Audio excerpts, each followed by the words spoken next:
40 நாள் கோலியாத் மிகவும் கொக்கரிக்க ஆரம்பிச்சாங்க. எல்லாரும் பயப்பட ஆரம்பிச்சாங்க. ஆனா அந்த கடைசி நாள்ல கோலியாத்தை கீழே தள்ளுவதற்கு, வெற்றி கொடி ஏற்றுவதற்கு கர்த்தர் தாவீதை தெரிந்தெடுத்தது போல இந்த சத்தத்தை கேட்கிற நீங்கள் தாவீதா எழும்ப ஆரம்பியுங்கள். பயப்படாதிருங்க, சோர்ந்து போகாதீங்க, தைரியமாயிருங்க. ஆண்டவர் சொல்லுகிறார், அவனுக்கு விரோதமாய் அப்பா கொடியேற்றுவார். இதுதான் வாக்குத்தத்தமான வார்த்தை.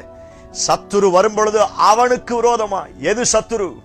வியாதி சத்துரு, பண பிரச்சனை சத்துரு, கடன் பிரச்சனை சத்துரு, சாபம் சத்துரு, பாவம் சத்துரு.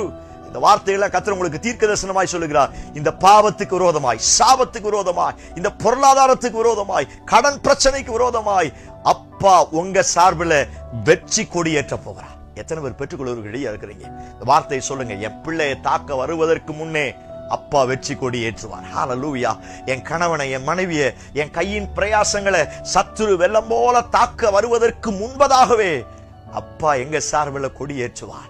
எத்தனை பேர் இந்த வார்த்தைக்கு ஆமேன்னு சொல்றீங்க? இதுவரை இருந்தது போல அல்ல, இன்றைக்கு ஒரு வெற்றியின் கொடியை கர்த்தர் ஏற்ற போகிறார். வாலிப தம்பி, வாலிப தங்கச்சி, உன் சார்பில் கர்த்தர் ஒரு வெற்றியின் கொடியை ஏற்ற போகிறார்.